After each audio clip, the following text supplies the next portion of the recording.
수십 년 동안 화성을 연구하는 과학자들에게 한 가지 질문이 계속 반복되어 왔습니다. 과연 그곳에 한때 생명체가 존재했을 가능성이 있을까요? 처음 보면 상상조차 어려워 보입니다. 왜냐하면 지금의 화성은 차갑고 건조한 세계로 항상 방사선에 시달리고 있으며 생명을 지탱할 수 있는 대기가 거의 없기 때문입니다. 하지만 그곳에 더 많은 탐사 임무가 보내질수록 이 행성에는 과거에 다른 이야기가 있었다는 증거도 점점 더 강해지고 있습니다. 과학자들은 생명체나 화석을 직접적으로 찾기보다는 더 단순한 것을 추적하고 있는데 그것은 바로 물입니다. 왜냐하면 물이 곧 생명이기 때문입니다. 그래서 만약 그곳에 정말로 예전에 물이 있었다는 것이 증명되거나 아니면 강이나 호수의 흔적만이라도 발견된다면 그것만으로도 우주의 가장 큰 미스터리 중 하나에 대한 해답을 찾는데 큰 진전이 될 것입니다. 그럼에도 불구하고 이것은 우주 탐사 역사상 가장 오랜 과학적 조사 중 하나이며 실제로 이 조사를 수행하는 조사관들은 사람이 아니라 로봇입니다. 이들은 지구에서 수천 킬로미터 떨어진 곳에 있는 로봇들로 천천히 화성의 붉은 사막을 기어다니며 사진, 암석, 그리고 화학 데이터를 수집하고 있습니다. 하지만 그곳에서 정말로 물의 흔적을 발견했을까요? 그리고 화성에서 과학자들이 어떤 조치들을 취했을까요?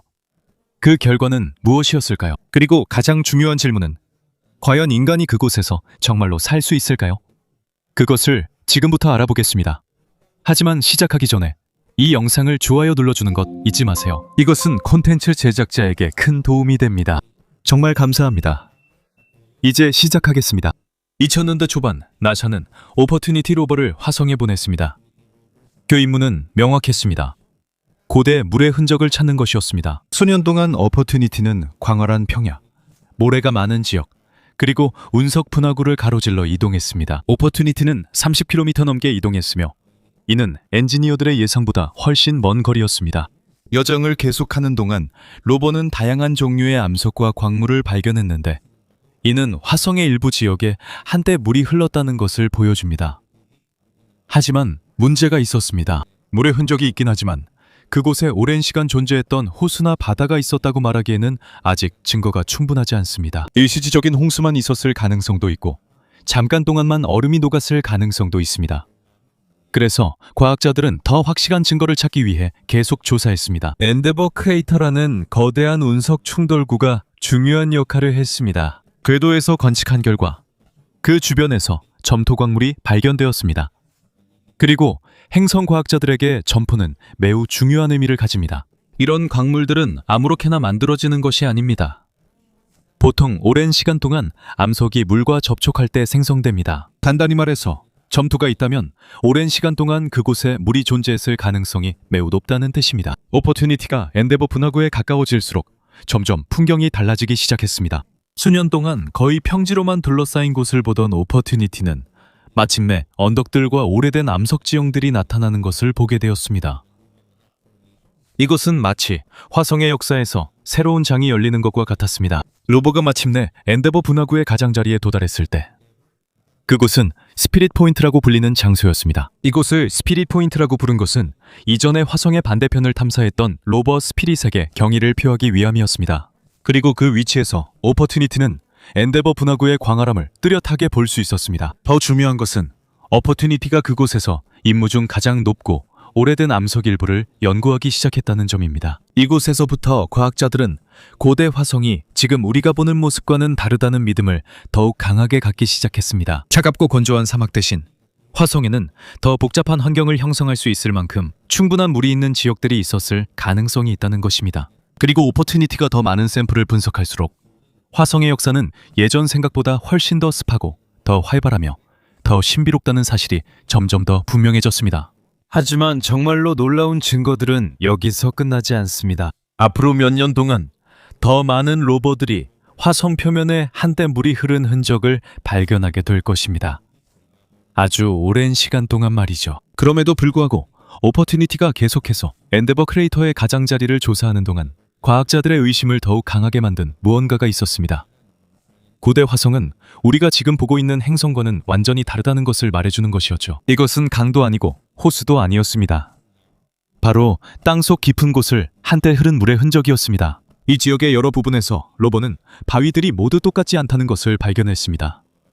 어떤 곳은 땅이 더 거칠었습니다. 바위들은 더 날카롭고 이전에 화성의 다른 지역에서 발견된 특이한 둥근 광물의 흔적도 거의 없었습니다. 이것은 행성의 각 지역마다 지질학적 역사가 다르다는 것을 보여주었습니다.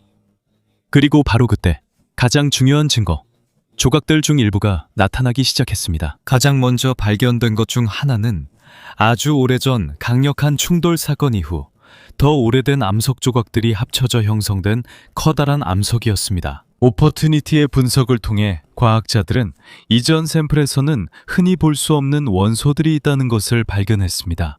이것은 오랜 시간 동안 지하에서 물, 열, 그리고 광물들이 상호작용하는 과정이 있었을 가능성을 시사했습니다. 하지만 더 주목할 만한 발견이 이어졌습니다. 암석의 한 부분에서 처음에는 평범한 균열처럼 보이는 얇은 흰색 줄이 있었습니다. 이것을 자세히 조사해보니 이것이 바로 석고의 퇴적물임이 밝혀졌습니다. 지구에서는 석고가 일반적으로 물이 흐르면서 점차 증발하거나 암석의 균열 속을 이동할 때 미네랄을 남기면서 형성됩니다. 과학자들에게 이것은 매우 중요합니다. 단순히 화성에 과거에 물이 있었다는 것만을 의미하지 않기 때문입니다. 이것은 또한 물이 행성 표면 아래에서 어떻게 움직였는지도 보여줍니다. 마치 오래전에 멈춰버린 지하 배관 시스템에 남겨진 증거와도 같습니다. 이 발견의 결과는 더욱 흥미로워졌습니다. 나사의 연구에 따르면 그 부분을 지나간 물은 화성에서 발견된 다른 물보다 산성이 덜하다는 증거가 있습니다. 그리고 이 해석이 맞다면 과거 화성에는 단순한 형태의 생명체에게 더 유리한 장소가 있었을 수도 있다는 의미입니다. 아직 그곳에 생명이 있었다는 증거는 아니지만 생명을 지탱할 수 있는 조건을 찾는데 중요한 단계입니다. 몇 달이 지나면서 또 다른 도전이 찾아왔습니다. 화성의 겨울이 다가오고 있습니다. 오퍼튜니티는 태양광으로 작동하기 때문에 시스템이 계속 작동할 수 있도록 충분한 햇빛을 받을 수 있는 장소를 찾아야 했습니다. 그래서 로버는 태양광이 태양전지판에 더 직접적으로 닿을 수 있는 바위가 많은 위치에 잠시 멈췄습니다. 추운 계절이 끝나기를 기다리는 동안에도 로버의 시간은 헛되이 쓰이지 않았습니다. 로버는 주변에 있는 바위들을 계속 관찰하고 분석하는 작업을 이어갔습니다. 그리고 여기서 다시 한번 화성의 가장 큰 미스터리 중 하나인 이른바 블루베리가 등장했습니다. 이것은 과일이 아니라 오퍼튜니티가 행성의 다른 지역에서 처음 발견한 작은 둥근 광물 형성체입니다. 처음에 과학자들은 이것들이 착륙 지점에만 독특하게 존재한다고 생각했습니다. 하지만 새로운 위치에서 비슷한 구조물을 다시 발견했을 때 상황이 달라졌습니다. 이것들은 더 작았고 구성도 달랐습니다. 형성 방식도 달라서 마치 다른 과정이 그것들의 생성에 책임이 있는 것처럼 보였습니다. 그리고 지금까지도 연구자들은 그것들이 정확히 어떻게 형성되었는지 계속해서 연구하고 있습니다. 중요한 것은 과학자들이 조사하고 있는 많은 모델들이 여전히 고대 시대의 물의 존재와 관련이 있다는 점입니다. 수년간의 탐사 끝에 오퍼튜니티가 또 다른 발견을 하면서 과학자들의 화성에 대한 시각이 더욱 바뀌게 되었습니다. 대부분과 닮지 않은 연한색의 바위였습니다. 그동안 수집된 샘플들을 면밀히 분석한 결과 이 바위는 극심한 변화를 겪었다는 사실이 드러났습니다. 오랜 시간 동안 물과 접촉했기 때문에 점토 형성과 일반적으로 관련된 몇몇 광물의 함량이 더 높았습니다. 그리고 오래되지 않은 바위에서 일반적으로 발견되는 다른 원소들은 더 적게 포함되어 있었습니다. 임무팀에게 이것은 오퍼튜니티가 전체 임무 동안 발견한 가장 강력한 증거 중 하나였습니다. 거의 9년 동안 화성 표면에서 활동한 후 점차적으로 형성되는 그림이 분명해졌습니다. 고대 화성은 단순히 건조한 사막이 아니었다는 것을 보여줍니다. 한때 오랜 시간 동안 물이 머물렀던 곳들이 있었습니다. 광물이 풍부한 물이 흐르는 지하 균열들도 있습니다. 그리고 과학자들이 지난 수십 년 동안 생각했던 것보다 생명체에 더 적합했을 가능성이 있는 환경들도 있습니다. 하지만 답이 많아질수록 새로운 질문들도 더 많이 생겨났습니다. 만약 예전에 화성에 이런 장소들이 있었다면 그 규모는 얼마나 컸을까요? 고대 호수나 삼각주가 행성의 물의 역사를 더 명확하게 보여줄 수 있었을까요? 그 질문에 답하기 위해 나사는 화성의 다른 지역에 새로운 탐사선을 보내기로 결정했습니다. 더 현대적인 장비와 더 야심찬 임무를 가진 로버입니다. 그 다음 목적지는 예제로 분화구라고 불리는 곳입니다. 수십억 년 전 고대 호수가 있었던 것으로 여겨지는 지역입니다. 이제 화성 탐사의 이 시점에서는 예전에 물이 있었는지에 대한 질문이 아닙니다. 과학자들이 답하려는 더 큰 질문이 있습니다. 과거에 물이 있었다면 그 물이 생명 탄생에 충분했을까요? 이 질문에 답하려면 과학자들은 오랫동안 물이 있었고 환경이 안정적이었던 장소를 찾아야 합니다. 잠깐 홍수가 난 곳이 아니라 오랜 시간 물이 있었던 곳이어야 합니다. 가장 유력한 후보지는 예제로 분화구입니다. 나사의 연구에 따르면 탐사 로버가 도착하기 전부터 이 지역이 고대 호수와 연결되어 있었다는 증거가 있었습니다. 궤도에서 보면 강이 더 큰 물줄기로 흘러들어갈 때 형성되는 삼각주와 비슷한 모양을 볼 수 있습니다. 지구에서는 이런 장소들이 종종 과거의 자연기록 보관소 역할을 하는 퇴적물을 숨기고 있습니다. 그래서 2021년에 퍼서비어런스 로버가 도착했을 때 주요 목표 중 하나는 화성의 물의 역사를 보존했을지도 모르는 고대 암석을 연구하는 것이었습니다. 하지만 임무는 그렇게 쉽지 않았습니다. 로버와 그 목표 암석들 사이에는 제제로의 광활한 모래밭이 있습니다. 그리고 화성에서 모래는 절벽만큼이나 위험할 수 있습니다. 많은 과학자들은 2009년에 스피릿 로버가 부드러운 흙에 완전히 갇혀 다시는 움직이지 못했던 일을 아직도 기억하고 있습니다. 그들은 그런 일이 다시 일어나길 원하지 않습니다. 그래서 퍼서비어런스가 앞으로 나아가기 전에 그 작은 동반자인 헬리콥터 인제니어티를 먼저 보냈습니다. 우주 탐사 역사상 이것은 다른 행성의 대기에서 비행한 최초의 탈 것입니다. 퍼서비어런스가 지표면 위를 천천히 움직이는 동안 인제니어티는 모래 위를 날아다니며 더 안전한 경로를 찾습니다. 이것은 마치 탐험대의 선두에서는 공중 정찰병과 같아서 수집한 정보가 로버가 과학자들이 오랫동안 조사하고 싶어 했던 암석에 성공적으로 도달하는 데 도움을 주었습니다.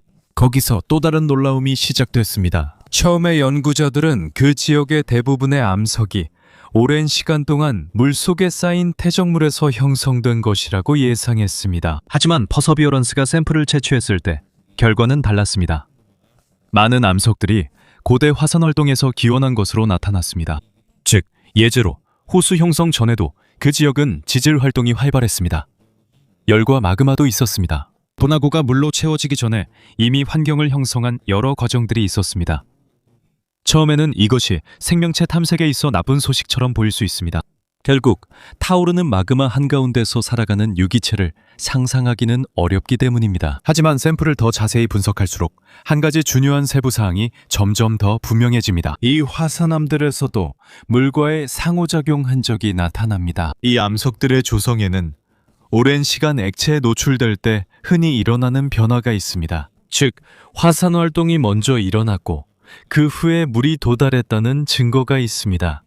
이 순서가 매우 중요합니다. 왜냐하면 물이 미네랄이 풍부한 화산암과 만나면 생명과 관련된 복잡한 화학 반응이 일어나기에 가장 적합한 환경 중 일부가 만들어지기 때문입니다. 지구에서는 물과 지하에서 올라온 미네랄이 만나는 곳에 많은 미생물들이 살고 있습니다. 이것이 화성에서도 똑같이 일어났다는 증거는 아닙니다. 하지만 그러한 일이 일어나기 위해 필요한 주요 요소들 중 일부가 과거에 존재했다는 것을 보여줍니다. 퍼서비어런스가 더 많은 샘플을 수집할수록 과학자들의 고대 화성에 대한 시각도 더 넓어지고 있습니다. 이제는 단순히 강과 작은 호수의 이야기만이 아닙니다. 점점 더 큰 규모의 수역가 존재했을 가능성이 드러나고 있습니다. 아주 오랜 시간 동안 존재했던 호수들의 가능성도 있습니다. 그리고 일부 연구에 따르면 고대의 바다들까지도 있었을지 모릅니다. 이것이 바로 다음으로 풀어야 할 큰 미스터리입니다. 왜냐하면 화성에 한때 바다가 존재했다면 고대 생명체 탐색에 큰 변화가 있기 때문입니다. 지구에서는 해안가와 얕은 바다 지역이 생명체의 화학 반응이 가장 활발하게 일어나는 곳 중 하나입니다. 다양한 광물질도 이곳에 쌓이게 됩니다. 이곳에서 물, 열, 그리고 다양한 화학물질이 반복적으로 상호작용하게 됩니다. 그리고 이곳에서 지구에서 가장 풍부한 생태계 중 일부를 찾을 수 있습니다. 그래서 과거의 화성에도 이와 비슷한 환경이 있었다면 그곳에는 단순한 미생물 생명체가 존재했을 가능성이 더 높은 장소가 있었을지도 모릅니다. 지난 몇 년 동안 다양한 화성 탐사 임무에서 얻은 새로운 데이터 덕분에 이 아이디어에 대한 관심이 더욱 높아졌습니다. 여기에는 고대 바다의 가장자리였다고 여겨지는 지역에 대한 추가 정보를 제공한 중국의 태넌 1호 임무의 관측 결과도 포함됩니다. 비록 아직 생명의 직접적인 증거는 없지만 발견된 지질학적 특징들은 과학자들이 화성이 우리가 오랫동안 생각했던 것보다 한때 더 습하고 더 생명력이 있었을 가능성을 진지하게 받아들이도록 계속 자극하고 있습니다. 그리고 만약 이러한 추측이 맞다면 가장 중요한 증거는 행성의 표면에서 발견되지 않을 수도 있습니다. 아마도 그 증거는 수십억 년 동안 쌓인 먼지, 암석, 그리고 시간 아래에 여전히 숨겨져 있을지도 모릅니다. 다음 세대 탐험가들이 발견하기만을 기다리고 있는 것이죠. 만약 화성에서 고대 바다의 흔적을 찾기 위해 특별히 선택된 곳이 있다면 그곳은 바로 유토피아, 플라니티아입니다. 처음 보면 이곳은 화성 북쪽에 위치한 넓고 조용한 평야일 뿐입니다. 하지만 이 먼지 아래에는 행성의 과거에 대한 가장 큰 단서 중 하나가 숨어 있을지도 모릅니다. 나사에 따르면 마스 리코네선스 어비터는 유토피아 플래니치아의 일부 아래 엄청난 얼음이 매장된 것을 발견했습니다.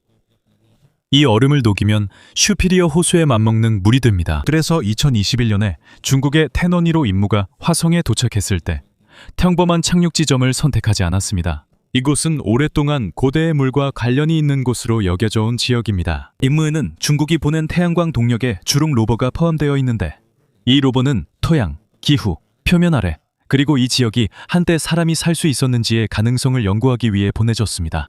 로이터 통신에 따르면 태넌 1호가 2021년 6월 10일 화성 궤도에 진입했을 때 이것은 중국의 첫 번째 독립적인 행성간 임무였습니다. 그리고 주롱 로버가 화성 표면에 성공적으로 배치되었을 때 중국은 미국에 이어 두 번째로 붉은 행성에 로버를 작동시킨 나라가 되었습니다.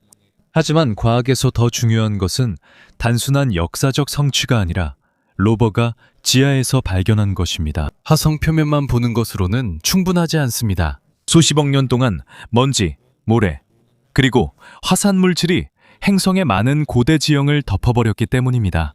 예전에는 해안선이나 해변, 바다의 가장자리가 있었더라도 이제는 잘 드러나지 않을 수 있습니다. 이때 주릉의 레이더가 중요한 역할을 합니다. 주릉은 지표 투과 레이더를 사용해 전파를 지하로 보냈습니다. 신호가 서로 다른 종류의 물질에 닿으면 그 신호가 로버로 다시 돌아와 지하에 숨겨진 층들의 모습을 보여줍니다. 이것은 행성의 초음파 검사와 비슷해서 직접적으로 물을 볼 수는 없지만 화성 표면 아래의 흙과 암석의 형태, 배열, 그리고 층을 볼 수 있습니다. 그리고 그때 이상한 패턴이 보였습니다. 연구원들이 발표한 연구에 따르면 주릉은 한 방향으로 기울어진 매몰된 층들을 발견했습니다. 그 모양은 무작위가 아니었고 흩어져 있지도 않았으며 바람에 의해 쌓인 평범한 모래처럼 보이지도 않았습니다. 그 패턴은 지구의 해안 환경, 특히 파도와 물이 반복적으로 닿는 해변 부분에서 형성되는 퇴적층과 더 비슷했습니다. 간단히 말해서 그곳에 예전에 해안선이 있었을 가능성이 있습니다. 이것이 직접적인 화석이나 생명체가 발견되었다는 의미는 아닙니다. 하지만 과학자들의 해석이 맞다면 이것은 매우 큰 의미를 가집니다. 왜냐하면 해변이나 해안선은 순식간에 형성되는 것이 아니며 한 곳에 오랫동안 머무는 물이 필요하기 때문입니다. 강이나 흐르는 물이 운반하는 퇴적물이 필요합니다. 파도, 바람, 그리고 수위 변화가 반복적으로 일어나야 합니다. 즉, 만약 유토피아 플래니치아 아래에서 해안선이 발견되었다면 과거 화성에서 단순히 홍수만 있었던 것은 아닐 수 있다는 뜻입니다. 아마도 그곳에는 더 오래되고 더 안정적이며 더 역동적인 물의 형태가 있었을 수 있습니다. 이는 고대의 바다이거나 더 넓은 대양의 일부였을 가능성이 있습니다. 지구에서 해안선은 생명에 매우 중요합니다. 이곳에서 물, 땅, 광물, 열, 에너지가 만납니다. 그리고 이곳에 유기 분자들이 모이게 됩니다. 여기에서도 더 복잡한 화합물이 형성되기 위해 필요한 화학 반응이 일어날 수 있습니다. 그래서 우주 생물학자들에게 화성의 고대 해안선 가능성은 단순한 지질학적 발견이 아닙니다. 이곳은 고대 미생물 생명체를 찾기 위한 잠재적인 목표입니다. 하지만 여전히 조심해야 합니다. 이것이 화성에 실제로 바다가 있었다는 최종적인 증거는 아닙니다. 과학계에서는 예전에 화성에 물이 얼마나 넓게 퍼져 있었는지, 그리고 그 물이 얼마나 오래 남아 있었는지에 대해 여전히 논쟁이 있습니다. 그리고 현재 볼 수 있는 지형들이 정말로 파도와 조수에 의해 만들어진 것인지에 대해서도 논란이 있습니다. 모래 언덕, 용암 흐름 또는 다른 지질학적 과정과 같은 대안적인 설명들도 있습니다. 하지만 주롱 데이터를 분석한 연구자들에 따르면 그 패턴이 다른 설명들보다 해안 퇴적물과 더 잘 맞는다고 합니다. 왜냐하면 그 층들이 한 방향으로 기울어져 있고 지구의 해변 퇴적물과 비슷한 배열을 가지고 있기 때문입니다. 만약 이게 사실이라면 화성의 오래된 모습이 더 분명해집니다. 이것은 단순히 한때 강이 있었던 행성이 아닙니다. 이것은 단순히 분화구에 호수가 있었던 행성도 아닙니다. 이곳에는 해안선, 얕은 바다, 그리고 오랜 시간 동안 파도에 의해 침식된 지역이 있었을 가능성이 있습니다. 그리고 연구가 더 깊어질수록 이야기는 더욱 기이해집니다. 우리가 지금 보는 화성은 조용하고 차갑고 매우 건조합니다. 하지만 이 붉은 먼지 아래에는 마치 오래된 책의 페이지처럼 층이 쌓여 있습니다. 그리고 각 층마다 전하는 메시지가 있습니다. 한때 이 행성에는 흐르는 물이 있었을지도 모릅니다. 해변도 있었고 생명에 필요한 화학 반응이 일어날 수 있었던 장소들도 있었습니다. 그리고 만약 그곳에 생명의 흔적이 남아있다면 그것은 표면에서 기다리고 있지 않을지도 모릅니다. 아마도 고대 암석 사이에 숨겨진 땅속 깊은 곳에 있을 것입니다. 한때 파도가 부딪히고 오래전에 사라진 바다의 물결이 넘실거렸던 그곳에서 여러 로버가 수집한 많은 증거들 덕분에 이야기가 분명해진 듯합니다. 고대에 강이 있었고 호수도 있었습니다. 물에서만 형성되는 광물들도 있습니다. 그리고 화성 표면 아래에서 발견된 고대 해안선의 흔적들도 있습니다. 하지만 문제가 하나 있습니다. 아주 큰 문제입니다. 만약 예전의 화성에 정말로 그렇게 많은 물이 있었다면 왜 과학자들의 계산에 따르면 이것이 가능하지 않은 걸까요? 여기서 행성과학에서 가장 큰 미스터리 중 하나가 등장합니다. 바로 희미한 젊은 태양의 역설입니다. 상성 진화 모델에 따르면 약 35억 년 전에는 태양이 지금보다 훨씬 약한 빛과 열을 내뿜고 있었습니다. 또한 화성은 지구보다 태양에서 멀리 떨어져 있어 표면에 물이 액체로 남아 있었던 이유를 설명하기 더 어렵습니다. 간단히 말해서 호수와 바다가 존재하기에는 열이 충분하지 않았던 것처럼 보입니다. 그런데 그렇다면 왜 그렇게 많은 증거들이 실제로 물이 있었다고 말하는 걸까요? 그것이 바로 연구자들이 수십 년 동안 답을 찾으려고 애써온 수수께끼입니다. 몇 가지의 주요 이론들이 계속해서 연구되고 있습니다. 첫 번째 가능성은 과거에 화성의 대기가 더 두꺼웠다는 것입니다. 고대 화성에 온실가스가 더 많았다면 대기가 충분한 열을 가두어 오랜 시간 동안 물을 액체 상태로 유지할 수 있었을 것입니다. 지구에서도 이와 같은 원리로 우리 행성이 생명을 유지할 수 있을 만큼 충분한 온도를 유지합니다. 하지만 이 이론에도 문제가 있습니다. 많은 기후 시뮬레이션에 따르면 이산화탄소만으로는 우리가 관찰하는 모든 물의 증거를 설명할 만큼 충분한 온난화 수준에 도달할 수 없습니다. 그래서 과학자들은 과거의 화성을 따뜻하게 만드는 데 도움이 되었을 다른 가스 조합을 찾고 있습니다. 또 다른 설명이 있습니다.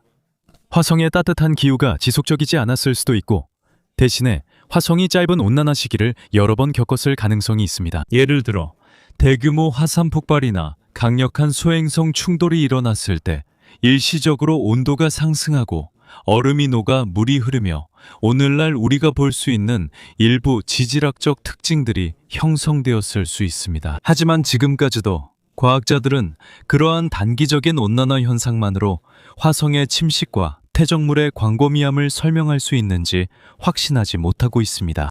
또한 세 번째 가능성도 있습니다.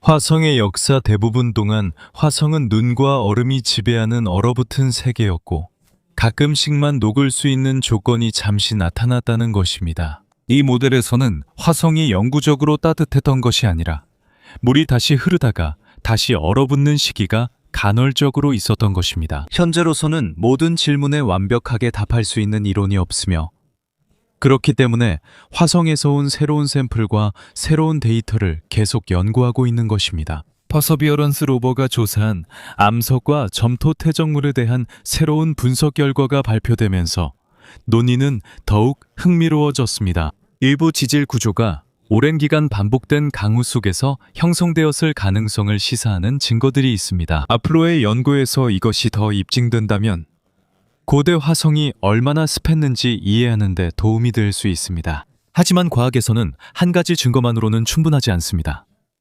더 많은 데이터, 더 많은 샘플, 그리고 더 많은 분석이 필요합니다. 그래서 퍼서비어런스가 현재 수집하고 있는 암석들이 매우 중요합니다. 각 샘플 튜브는 마치 타임캡슐과도 같습니다. 이 샘플들은 화성의 기후, 물, 그리고 지질학적 역사에 대한 정보를 담고 있습니다. 사진만으로는 알 수 없는 것들이죠. 수년 동안 나사와 그 파트너 기관들은 이 샘플들 중 일부를 지구로 가져와 더 정밀한 실험실 분석을 할 계획입니다. 하지만 많은 대형 우주 프로젝트들처럼 이 프로그램 역시 예산, 비용, 일정 등 다양한 어려움을 겪고 있습니다. 그래서 지금까지도 많은 중요한 샘플들이 여전히 화성 표면에 남아 있습니다. 수백만 킬로미터 떨어진 실험실과는 아주 먼 거리입니다. 이 샘플들을 더 자세히 분석할 수 있습니다. 한편 주룩 로버의 활발한 임무도 끝났습니다. 1년 넘게 데이터를 수집한 후 통신이 끊겼기 때문입니다. 비록 주룩 로버가 다시 깨어나지 못했지만 이 로버는 화성의 고대 역사에 대한 우리의 이해에 큰 기여를 했습니다. 그리고 어퍼튜니티, 퍼서비런스, 주룸, 그리고 다른 임무들에서 증거가 점점 더 모이면서 하나의 그림이 서서히 그려지고 있습니다. 우리는 항상 건조한 사막 행성만을 보고 있는 것이 아닙니다. 대신 우리는 한때 강과 호수, 어쩌면 광활한 바다까지 있었던 세계의 흔적을 보고 있을지도 모릅니다. 수백만 년에 걸쳐 크게 변한 세계입니다. 이제 가장 큰 질문은 화성에 과거에 물이 있었는지가 아니라 그 물이 어떻게 되었는가입니다. 그 많은 물은 어디로 갔을까요? 액체 상태의 물을 유지할 수 있었던 환경은 왜 사라졌을까요? 그리고 무엇보다도 고대 해안선, 호수 또는 화성의 지하에서 생명이 탄생했다면 그 흔적이 아직도 남아 있어서 다음 세대 탐험가들이 발견하기를 기다리고 있을까요? 지금으로서는 우리는 아직 확실한 답을 가지고 있지 않습니다. 하지만 새로운 로버, 새로운 샘플, 그리고 새로운 임무마다 우리는 태양계에서 가장 큰 미스터리 중 하나에 대한 답에 점점 더 가까워지고 있습니다.